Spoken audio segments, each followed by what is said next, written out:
el tipo de oveja que todo pastor quisiera pastorear, por darle un nombre.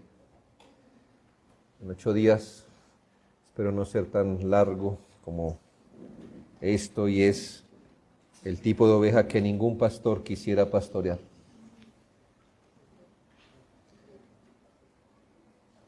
Aunque como todo tema, hermanos, podríamos seguir desentrañando verdades bíblicas, lo que quiero que usted no asuma que las 10 cosas que vamos a ver, eso es lo que es. Y que no hay más información bíblica y que eso es, hermanos, de todas formas,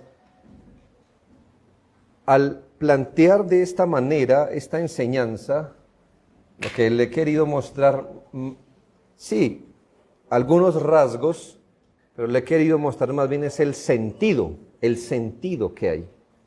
¿Sí me hago entender? Es decir, ¿de qué se trata esto?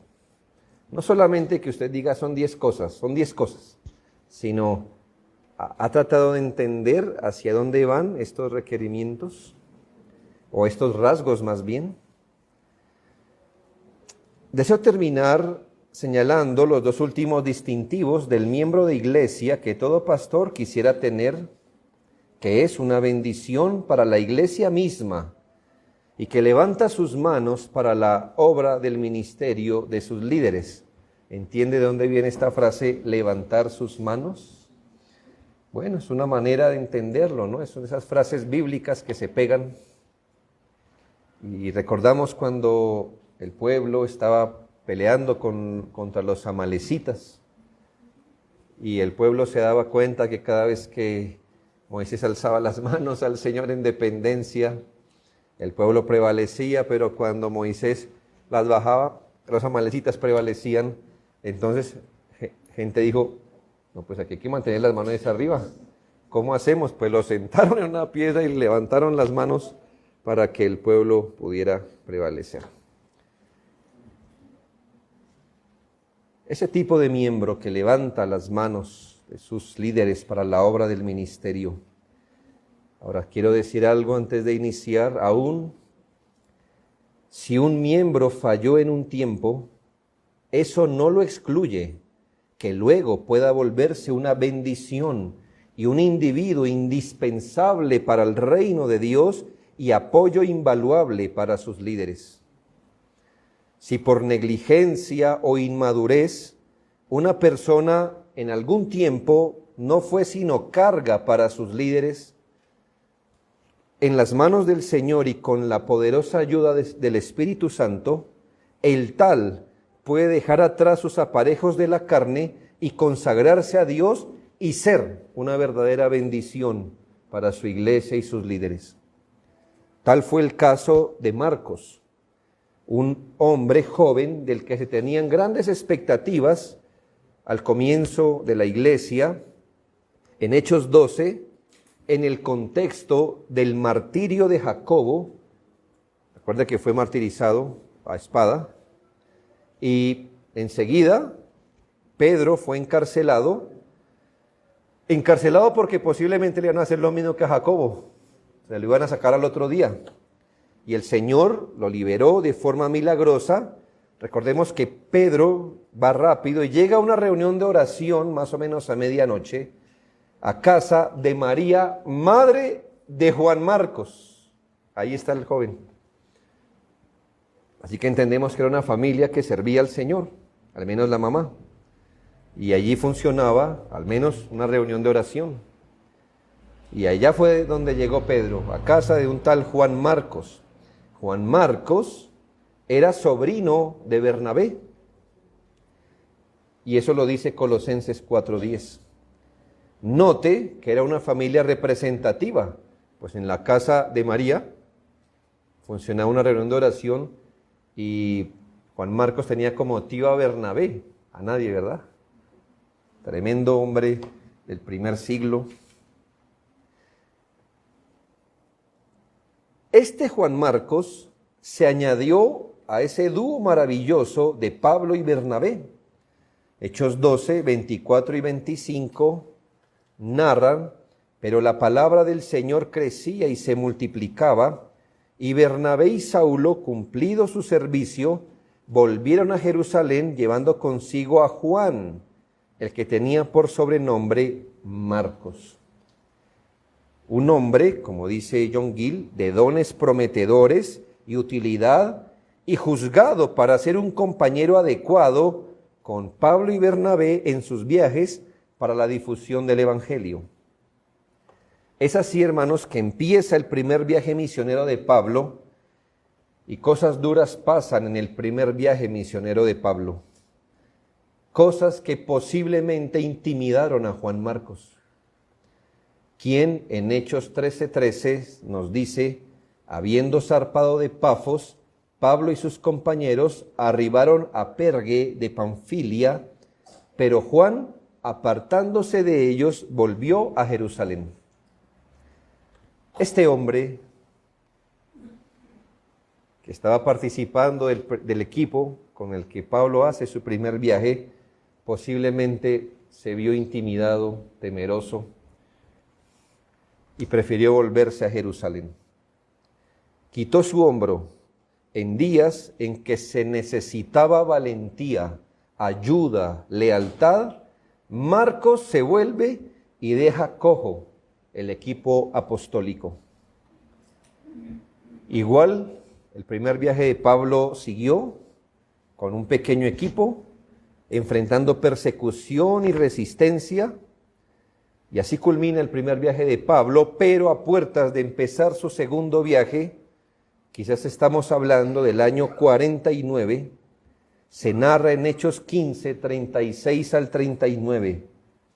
Después de algunos días, Pablo dijo a Bernabé: volvamos a visitar a los hermanos en todas las ciudades en que hemos anunciado la palabra del Señor para ver cómo están.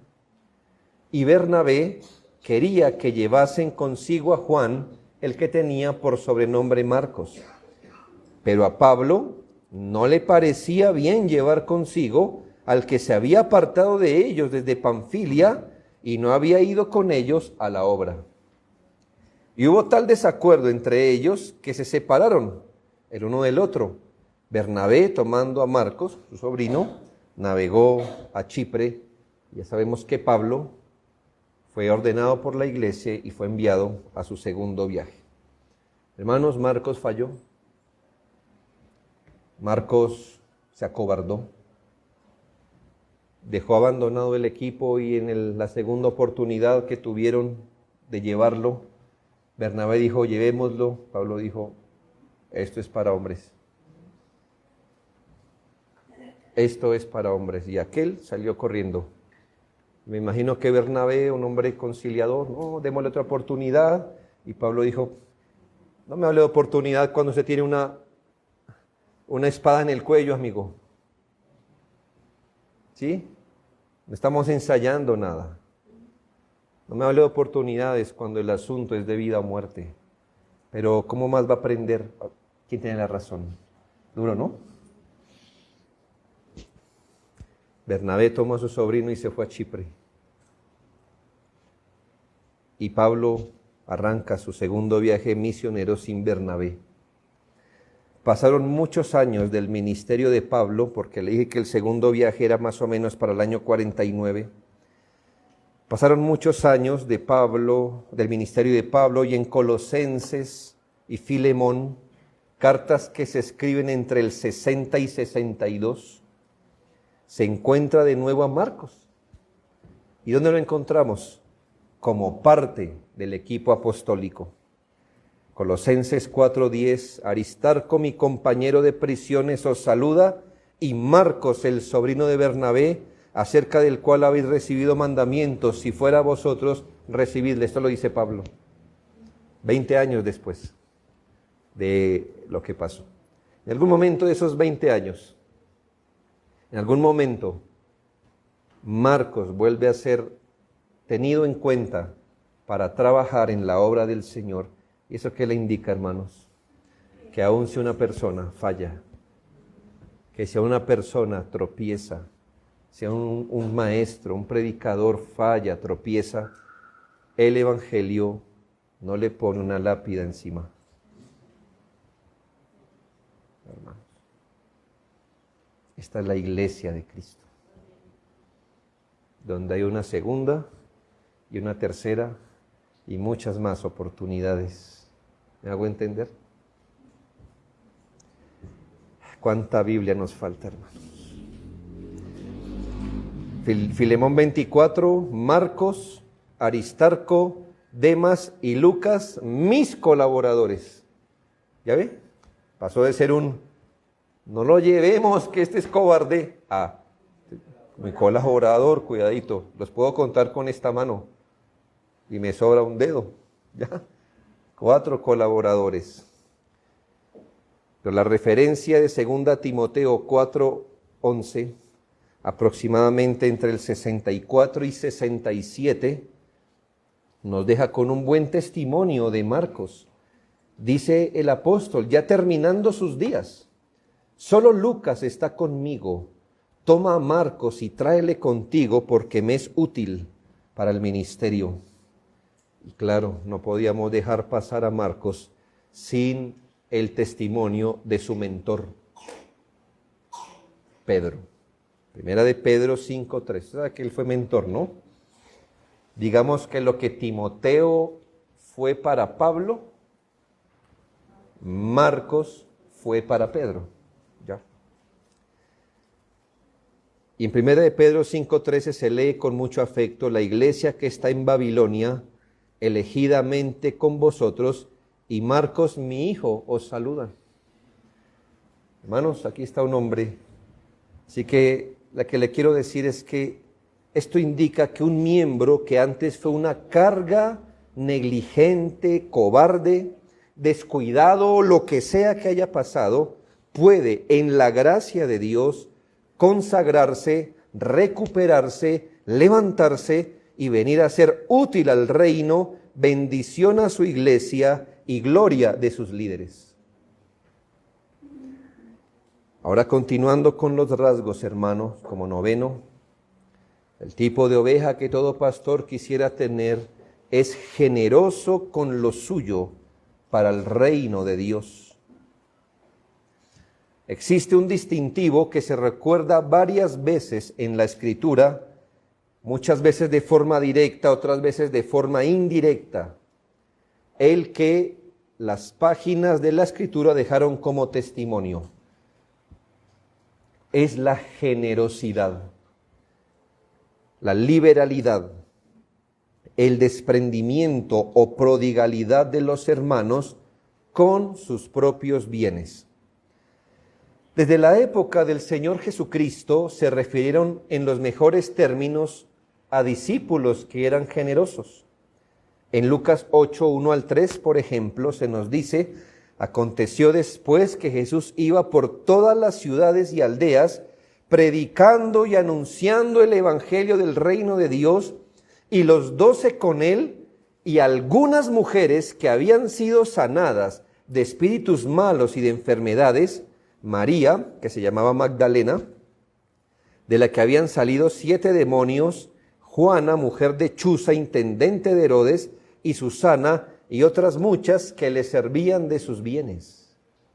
De la época del Señor se nota que este valor, esta virtud de la generosidad era muy apreciada en la iglesia. En Hechos 16, 14 y 15 dice: entonces una mujer llamada Lidia, vendedora de púrpura, de la ciudad de Tiatira, que adoraba a Dios, estaba oyendo, y el Señor abrió el corazón de ella para que estuviese atenta a lo que Pablo decía. Y cuando fue bautizada y su familia, nos rogó, nos rogó, diciendo: si habéis juzgado que yo sea fiel al Señor, entrad en mi casa y posad. Y nos obligó a quedarnos. ¿Ya ve? Eso es generosidad. Pueden quedarse en mi casa. El Señor ha sido bueno conmigo, quiero mostrar mi generosidad. Y me imagino que hicieron lo de todos. No, hermano, no, muchas gracias. Se quedan porque se quedan. Nos obligó a quedarnos. Hermanos, cuando usted recibe bienes espirituales, usted empieza a generar una deuda de amor con quien le bendice espiritualmente. tal forma que usted no puede sino ser generoso con quien le ha servido.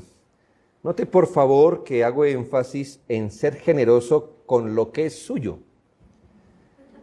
Me temo que muchos cristianos son generosos con los recursos que no son suyos. Iglesias son generosas con los recursos que les da una ONG. ¿Sí? Pasa mucho, ¿verdad?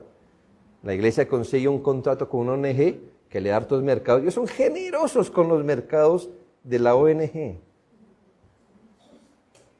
Es muy fácil ser generoso con recursos que no son suyos, que son de otros. Hermanos son generosos con los recursos que ofrendan los demás. En las iglesias a veces se forman unos líos en las reuniones de miembros, hermano, porque todo el mundo es generoso con la ofrenda que no ha dado, ¿verdad? Otros son generosos luego que han cubierto sus necesidades, accesorios y lujos. Y después de eso, ¿qué hay que hacer? ¿Qué hay que dar? ¿Me hago entender? La mayoría, lamentablemente, son generosos con lo que no tienen. Hermano, ¿cuántas cosas hemos hecho para el reino con la plata que no tenemos? ¿No? Eso hemos construido templos, fundaciones, litografías, hemos sacado libros. ¿Con qué recursos? Con los que no tenemos. Pero ser generosos con lo de uno, con lo que nos costó un montón ganarlo, negarnos, ser generoso con aquello que uno puede usar para otras cosas, negarse, abnegarse, sacrificar, porque no estoy pensando solo en el dinero, sacrificar de su tiempo, de su energía, de su trabajo, de sus recursos, por ver el reino de Dios correr. Esa es la virtud. Ese es el rasgo de una oveja que todo pastor quisiera tener. ¿Por qué, hermanos? Porque es un rasgo poco habitual en las iglesias. Lamentablemente, hermanos, no son generosos. Hermanos, para que colaboren, para que den de su tiempo, de sus recursos, toca usar una lista. Ir detrás. ¿Está seguro, hermano, que no puede? Porque nunca, hermanos, les nace, les surge sacrificarse o ser generosos con lo que es suyo. Lamentablemente, otros hermanos no han aprendido a dar. Piensan que con su generosidad, o más bien, hermanos, con su generosidad parece que desean comprar acciones en la iglesia o ciertos derechos sobre sus hermanos. Yo di, yo opino. Yo di, yo mando. Yo di, yo pongo las condiciones. Hermano, eso es no saber dar. Y de ese tipo de miembros no nos gusta ser pastor, aunque nos toque. Tener hermanos que sean generosos, verdaderamente generosos, que se desprenden de lo suyo y no llevan un cuadernito de cuentas mental o físico, y que anhelan, sueñan y buscan la oportunidad de cooperar con el reino de Dios, son una bendición. Y aquí jamás relacione generosidad con tener muchos bienes, pues si hay un ejemplo emblemático en la Escritura de generosidad, la dieron hermanos que justo no tenían. Segunda a los Corintios 8, 1 al 4.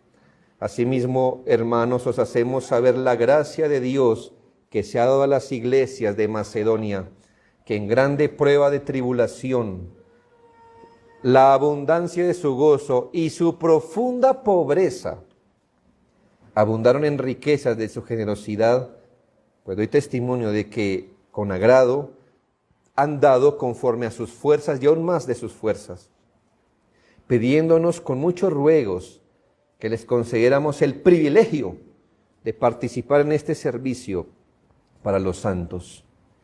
Y usted aquí va a entender qué es ser generoso según la Biblia, versículo 5.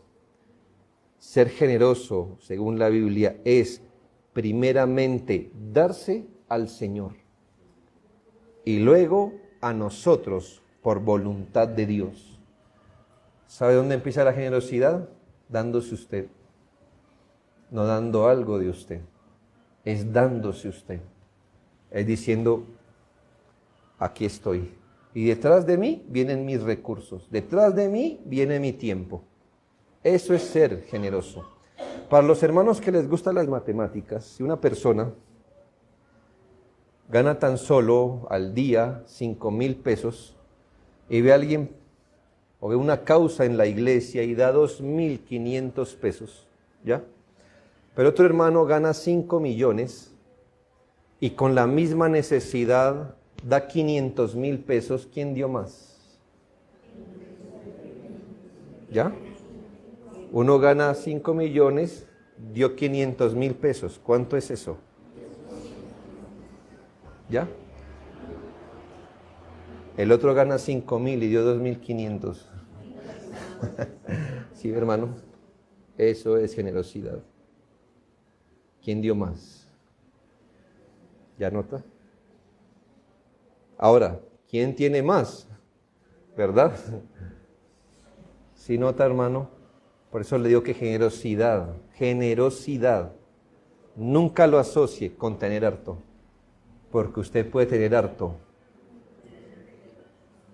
y dar más, pero en verdad no está dando más, no está dando más. Se lo pongo en dinero porque nos hace más fácil como entenderlo, ¿verdad? Pero, hermanos, su tiempo, su energía, puesto en la obra del Señor, puesto en la obra del Señor. Nadie es generoso fácil. La generosidad cuesta, es costosa. Generalmente la generosidad es desagradecida si usted tiene un plan, tiene una agenda, usted quiere reconocimiento y cosas así. Es desagradecida. Porque en una iglesia, si usted es generoso, lo que usted da se olvida. Y es mejor que así sea. En Romanos 16, 3 al 5, nos da unos principios. Saludad a Priscila y Aquila, mis colaboradores en Cristo Jesús, que expusieron su vida por mí. Esa es la máxima expresión de generosidad, poner la vida por otro. A los cuales no solo yo doy gracias, sino también todas las iglesias de los gentiles. Saludad también a la iglesia de su casa. Y entonces les recuerdo, hermanos, que en esa época no era común, es decir, no pasaba. Esto viene después en la historia de la iglesia, pero las iglesias funcionaban eran en la casa de los hermanos. Era lo que había, ¿me hago entender? No estaba ese concepto de rentar. En 1 Corintios 16, 19 también se le reconoce la iglesia que está en su casa. También en Colosenses 4:15 se saluda a un tal hermano Ninfas y a la iglesia que está en su casa. Filemón 2 y a la amada hermana Apia y a Arquipo, nuestro compañero de milicia, y a la iglesia que está en su casa. ¿Por qué tanto énfasis en estas cosas, hermano? ¿Por qué se les tiene en cuenta y por qué aún su nombre se relaciona en este tiempo? ¿Acaso qué virtud había en la iglesia que está en su casa? Hermanos, primero debo aclarar que aquí hay una realidad que no es normativa y otra que sí. Lo que no es normativo es que las iglesias funcionen en casa. Gente sale por la más fácil y llega a la conclusión que es que las iglesias debemos funcionar en casas. Esto no es normativo, hermano, esto pasaba. Lo normativo es la generosidad, no que las iglesias funcionen en casas. Ahora, si funcionan en casas, pues está bien, no importa. Pero lo normativo es la generosidad. Ahora, ¿por qué esto es bien visto en el Nuevo Testamento? Porque, hermanos, no es como lo que hoy entendemos. No es algo así como el hermano abrió su casa media hora antes del culto, vinieron, estuvieron ahí, se fueron. No, hermanos, eso era más complejo antiguamente. Recuerdo que muchas personas viajaban algunos días, algunas horas, y usted abría su casa, hermano, pues abría, lavaba los pies, muchas veces hospedaba al hermano porque el día del Señor no se viajaba y entonces había que darle comida a esta gente, ¿verdad? Y si era una iglesia como Suba, eso le salía caro, ¿verdad? Y te le daba comida y al otro día los encaminaba. ¿Me hago entender? Era una logística un poco más robusta. No era una iglesia de barrio, es lo que le quiero decir. Había hermanos, pero había gente que viajaba. Estaba el predicador que venía. Cosas así, hermanos, pasaban. Así que abrir la iglesia que está en su casa era una cosa más fuerte alrededor.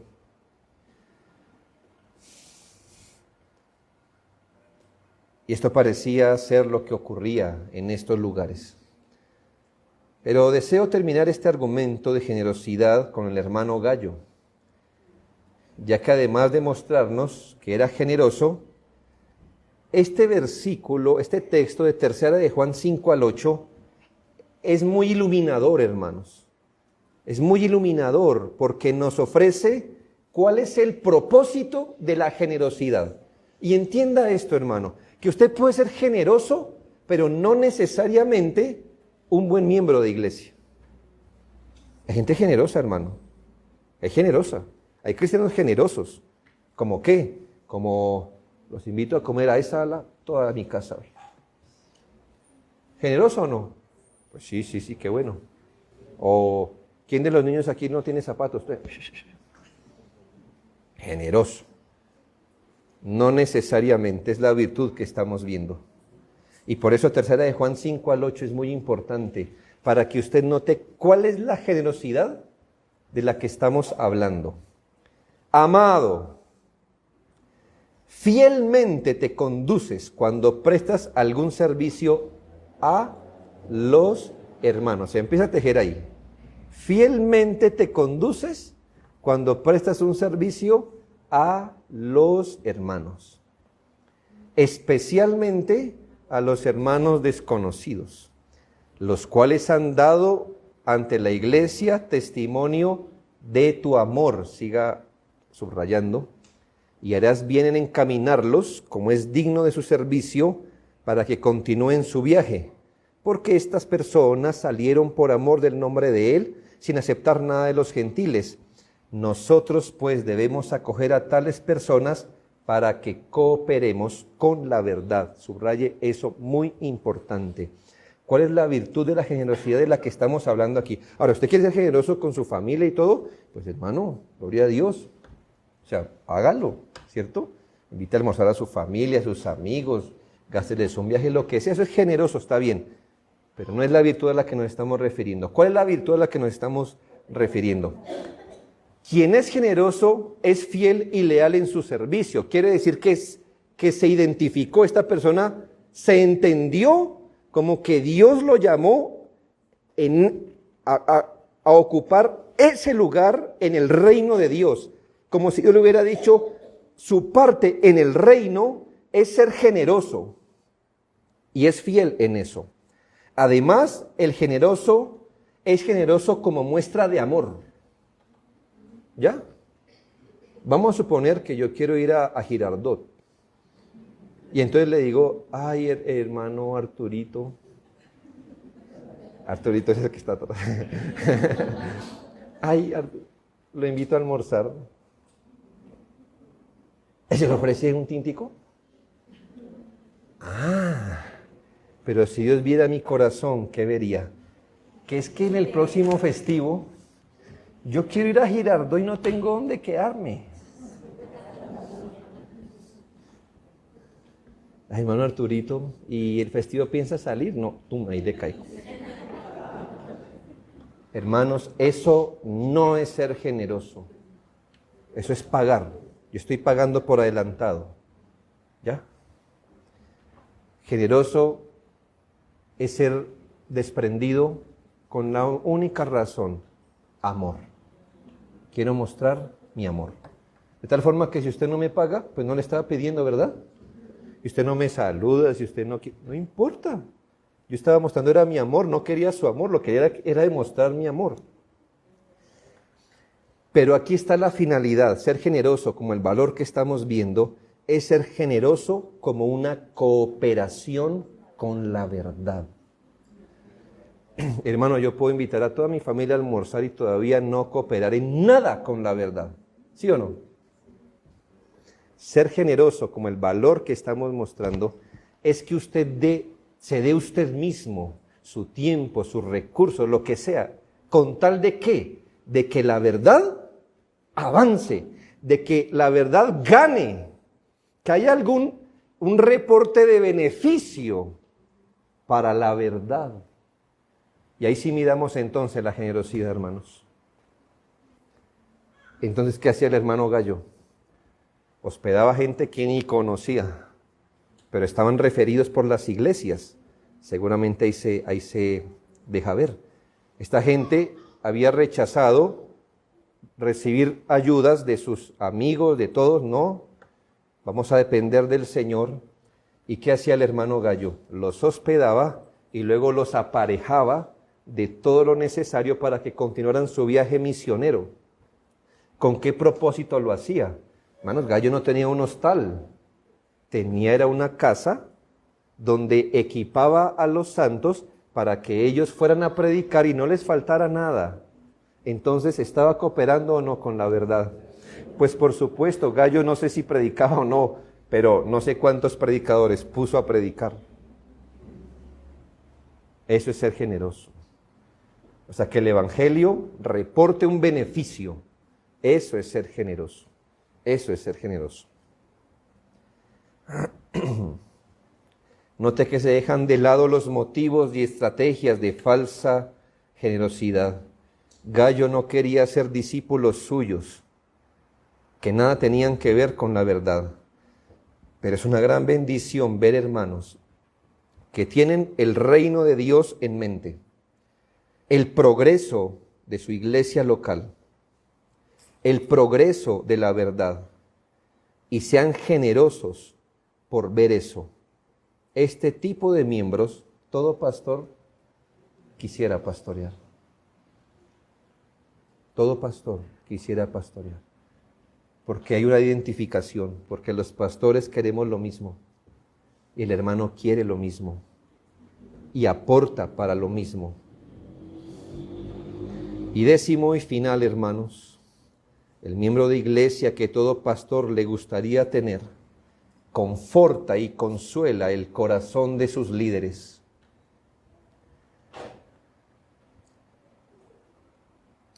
¿Acaso los pastores, que son hermanos entre nosotros, están por encima del desánimo, tristeza, preocupación, zozobra o dudas?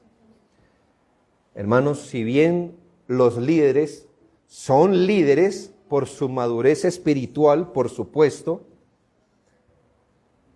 son líderes porque no están enfrentando sus primeras luchas en la fe,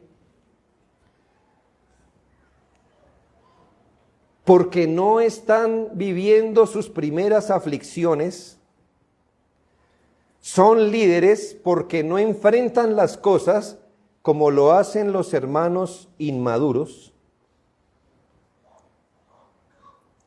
De hecho, hermanos, a su estatura y nivel espiritual, los líderes enfrentan todas las cosas que los demás hermanos afrontan. ¿Sabe por qué, hermanos? Porque es que no vivimos en otro mundo. ¿Ya? No vivimos en otro mundo, como que una cosa pasa en el pueblo, otra cosa allá arriba en la montaña donde se la pasa. ¿Verdad? Allá meditando en su templecillo silencioso. Yo entiendo que no las enfrentamos igual, que por eso somos líderes, porque hemos reconocido las herramientas, las practicamos, vamos delante. Pero lo que le quiero decir, hermanos, es que el viento nos da en la cara igual que a ustedes, y el sol nos pega como a ustedes, que nos hemos aprendido a echar el bloqueador. Entiende la metáfora, ¿no? Nos hemos aprendido el bloqueador, a usar la gorra, a tener la cantimplora con agua, cosas así. Eso, pues por eso somos líderes, ¿no?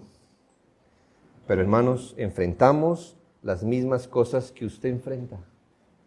Que usted enfrenta. La misma cuestión. De los sumos sacerdotes del Antiguo Testamento, ¿Cuántas personas eran sumos sacerdotes en el Antiguo Testamento? Uno a la vez, ¿no? Uno a la vez. Y dice Hebreos 5:2, para que se muestre paciente con los ignorantes y extraviados, puesto que él también está rodeado de debilidad. Hermanos, el sumo sacerdote, ¿ya? La persona más espiritual, elegida por Dios, una a la vez. Todavía dice la Biblia que estaba rodeado de debilidad. ¿Entiende esa figura? Que no hay un lugar donde él no voltea a ver, donde no vea una de sus debilidades. Está rodeado de debilidad. Del gran Elías en Santiago 5:17 se dice que era hombre sujeto a pasiones semejantes a las nuestras. Pensaba que Elías era un tipo de hombre común. Dice la Biblia que era común y corriente y que le afectaban las mismas cosas que a los demás. En 2 Corintios 6:4, Pablo, el gran Pablo, afirma antes bien, nos recomendamos en todo como ministros de Dios, en mucha paciencia, en tribulaciones, en necesidades, pero aquí va la palabra, en angustias. ¿Era Pablo angustiado? ¿Que ha pensado en esa imagen? Y el apóstol Pablo, todo un viejo ya, en el Evangelio, 1000 batallas, y se angustiaba, se preocupaba, el apóstol Pablo. A Timoteo, en 2 Timoteo 1:6, se le exhorta, y uno ahí lee entre líneas, ¿por qué se le exhortaría esto? Por lo cual te aconsejo que avives el fuego del don de Dios que está en ti. ¿Por qué Pablo le dice, Timoteo, aviva el fuego del don de Dios que está en ti? ¿Por qué, hermanos? Porque se le había apagado. No sé exactamente cómo lo demostraba Timoteo, pero posiblemente una persona que se volvió temeroso, se volvió, no era valiente. Por eso usted lee entre líneas allí que sea valiente, que se arroje, que confíe en el Señor, que esté dispuesto a sufrir, porque parece que se había amedrentado. Un líder así, hermano, muchas iglesias lo hubieran sacado, hermano, no hubiera sido ni pastor, ¿no? ¿Qué le falta? Le falta. Pues sí, hermano, bienvenido al mundo. ¿Y qué dice el apóstol? Deje el ministerio. No. Vive. Vamos, Timoteo. Dios no te ha dado espíritu de cobardía. En Colosenses 4:17, a un tal Arquipo se le dice algo. Mira que cumplas el ministerio que recibiste en el Señor. Si se le dice eso, ¿qué estaba haciendo Arquipo? No sé qué hacía, si enseñaba o predicaba, pero dejó de hacerlo. O ya no era constante. Le faltó ánimo, fuerza. No sé, se desanimó Arquipo. Y Pablo se entera y dice, personas así, fuerita. Un momento. Arquipo, vamos, adelante. Con esto son breves ejemplos, hermano. Pero es que la Biblia nunca oculta esto, nunca lo oculta. Líderes sufren, líderes se detienen, retroceden a veces. Los líderes se intimidan. Usted no va a creer, hermano, el gran Elías, que no tuvo miedo a 400 hombres armados, no les tuvo miedo. Una mujer le dijo, mañana lo mato, y salió corriendo. Pero Elías no tuvo miedo aquí. Pero ¿qué pasó con Elías? Se intimidó. Se intimidó, hermanos. La mujer lo hizo temblar. Que cuando las mujeres se ponen, ya saben, van corriendo. Algunas. Hermanos, líderes se angustian, se desaniman y más. Los hermanos que han superado la idealización de sus líderes, pero que les guardan honra y estima y consideran que Dios llamó a estas personas al liderazgo y que sus debilidades no son la ocasión para reemplazarlos, atraviesan con amor todo prejuicio y confortan y animan a sus líderes. Claro, como siempre, hermanos, no hablo de pecados escandalosos o sostenidos, los que tienen su tratamiento. No hablo de cuando un líder es descalificado legítimamente al ministerio. Hablo, hermanos, de cuando los pastores muestran ser hombres como Elías, de pasiones semejantes a las nuestras, los miembros que todo pastor desearía tener en espíritu de humildad, honra y simpatía, alientan el corazón caído y temeroso de ellos, sabiendo que existen luchas y situaciones que solo un ministro y sobre todo el gran pastor y obispo de las almas puede hacer por ellos. En 1 Corintios 16, 17 y 18 se lee: me regocijo con la venida de Estéfanas, de Fortunato y de Acaico, pues ellos han suplido vuestra ausencia, porque confortaron mi espíritu y el vuestro. ¿Qué dice el apóstol? Reconoced pues a tales personas. Reconozcan a ese tipo de personas que son de aliento para sus líderes, para sus instructores. Muy probablemente el apóstol tiene la imagen más intimidante de la iglesia en Corinto o en Acaya. Y entonces vienen estos tres hermanos, vienen justamente de allá, y le dan un reporte. Usted ya sabe cuál es la iglesia de Corinto, ¿no? No hay problemas. Y estos hombres vienen, ¿y qué hacen? Le hicieron saber al apóstol: yo sé que se ve feo, pero sabe, su trabajo no ha sido en vano. Porque aunque tenemos estos problemas, también mire. ¿Y qué hicieron con el apóstol? Ay, qué bueno que me lo dice. Yo pensé que mi trabajo había sido en vano con ellos, y lo animaron. En 2 Corintios 7:4, mucha franqueza tengo con vosotros. Mire, Pablo así le hablaba a los corintios.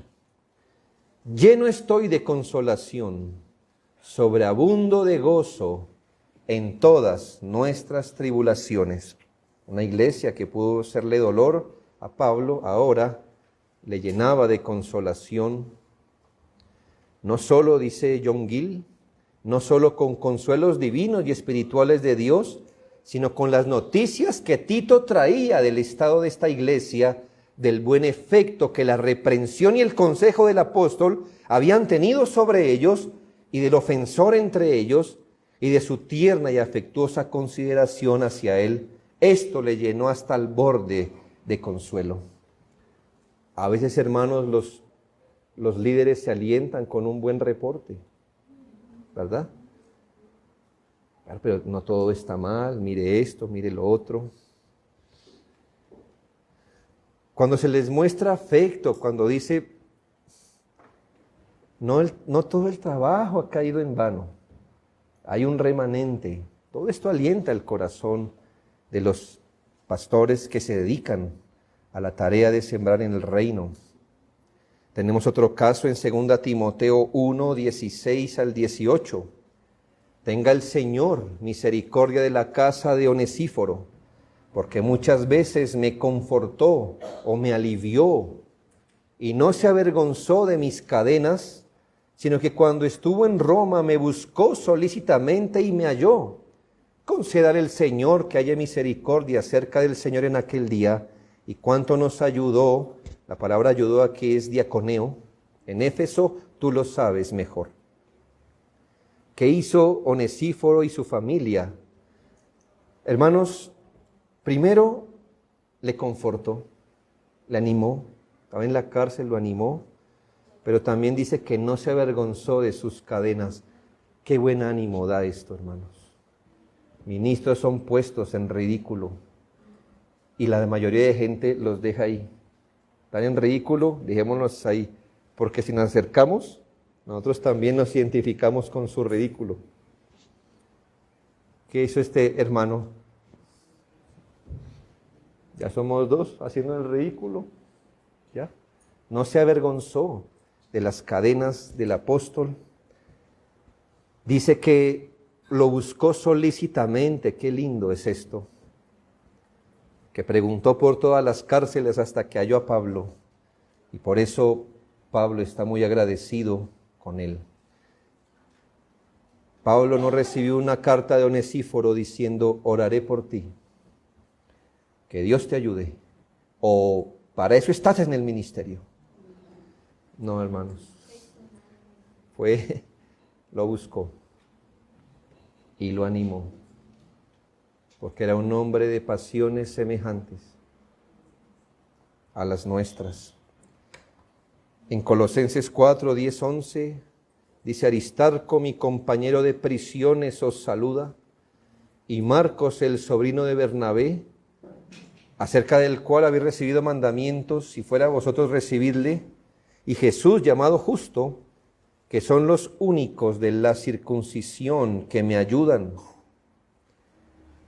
La palabra ayudar aquí es sunergos, es que han juntado sus fuerzas o su energía, son los únicos de la circuncisión que me ayudan en el reino de Dios y han sido para mí un consuelo. Los únicos judíos, entienda, los únicos judíos que le ayudaban era Aristarco, Marcos y Jesús, llamado Justo. Y esta palabra han sido para mí un consuelo. Es una palabra interesante porque no es la común que se usa para consuelo, es la palabra arengar, dar un discurso o consolar. ¿Qué quiere decir, hermano? Que fueron y le dijeron algo a Pablo, lo arengaron, le dieron su discurso para consolarle. ¿Usted piensa que un anciano, un líder no necesita escuchar las mismas palabras que a veces él predica? ¿No, verdad? Sí las necesita, hermano. Escuchar lo mismo que él sabe, o escucharlo de otro que simpatiza con él. Como ve, le dirigieron palabras, le tranquilizaron. Y finalmente, en Filemón 7, pues tenemos, estas palabras, el apóstol se la dice a Filemón, tenemos gran gozo y consolación en tu amor, porque por ti, oh hermano, han sido confortados o refrescados los corazones de los santos. Recuerdo que en ese momento, hermanos, muchos santos eran desplazados, eran perseguidos, dejaron atrás sus posesiones por seguir y proclamar a Cristo. Filemón, dice, refrescó las almas de los santos, les hizo bien a sus cuerpos y a sus almas, y ellos hallaron valor para seguir. Y en este texto usted puede concluir algo, que los hermanos así no solo benefician a sus líderes, también son una bendición para su propia iglesia. Los hermanos que son una bendición son fuente de ánimo, refrescan el corazón, animan el alma.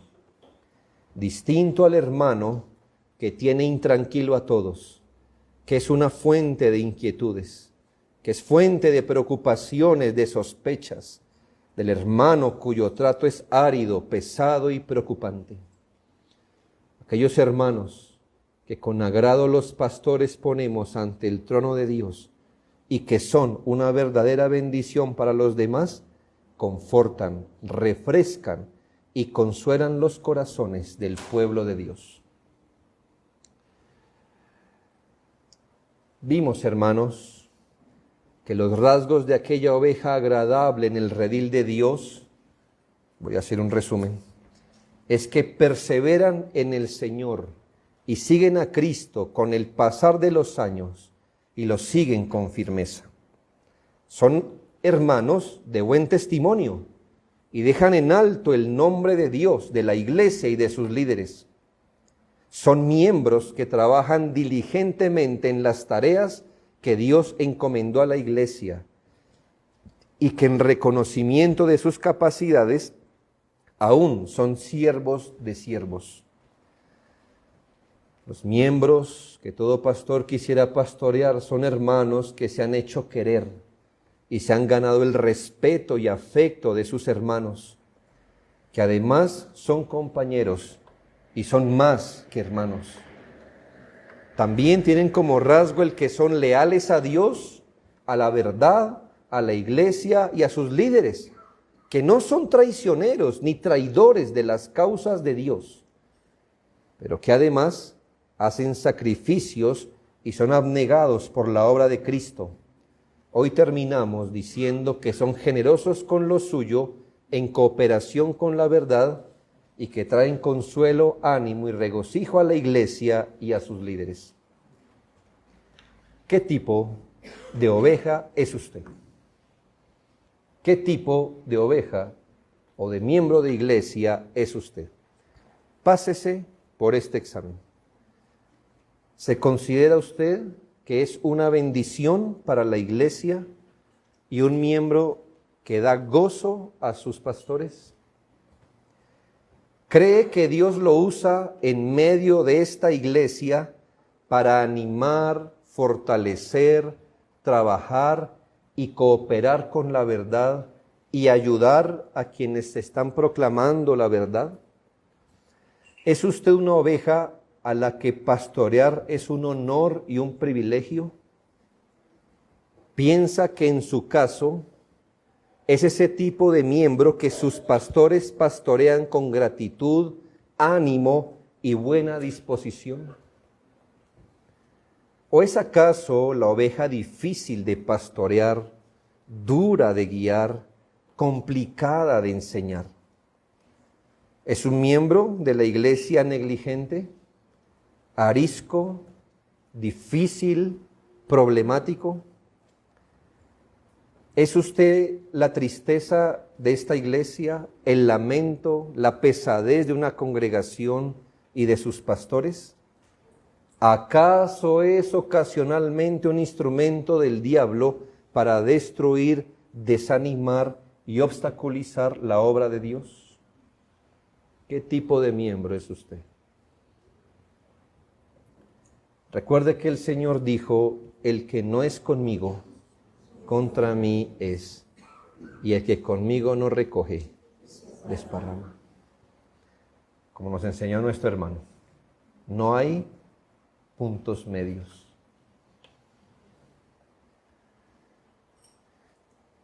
Ya que no hay membresías en iglesias locales eternas, ¿sí? Ya que no hay membresías eternas en iglesias locales, el poco tiempo que Dios le conceda ser miembro de una, deje una huella de piedad y servicio.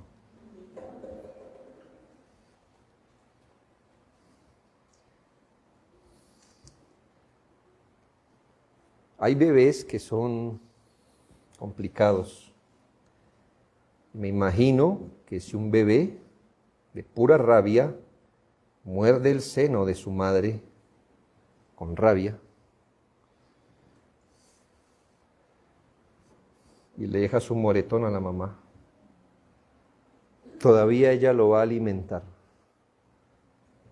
pero con desconfianza, con dolor y con una mano preparada para abrirle la mandíbula. Pero llega un momento en que se cansa y lo va a seguir alimentando, pero con tetero. ¿Sí? ¿Entiende la parábola que le estoy diciendo? Dios ha dado pastores a esta iglesia local y serán sus pastores, desconfiando de usted, con tristeza por usted, preparados para abrirle aquí cuando usted nos muerda. Y a veces le vamos a dejar el tetero ahí para que usted se lo tome. ¿Eso quiere, hermano? El poco tiempo que tiene en una iglesia local, ¿así quiere invertirlo?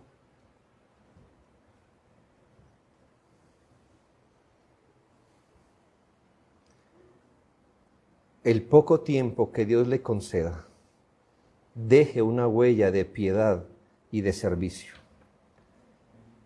Los anales de la historia, de aquella que se escribe no en la tierra, sino en el cielo, escribirá que en su generación hubo un siervo que adelantó junto con sus hermanos la mayor causa que se hizo rodar aquí en la tierra, la causa del reino.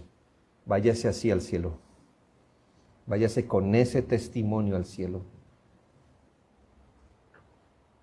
Vaya dejando un hueco aquí de hermanos que le van a extrañar y no que van a descansar de usted. Tiene poco tiempo, hermanos. No sé cuánto Dios nos permite ser miembro de esta iglesia tan joven. Pero por mucho, 20 años, 30 años, por mucho. Ya somos gente de más de la mediana edad, hermanos. No desaproveche el tiempo. Sea un miembro dócil, un discípulo de Cristo. Sea una gloria de sus pastores. Sobre todo sea un siervo de Dios, que Dios lo use, hermano. Que Dios nos bendiga en esta iglesia. Oremos.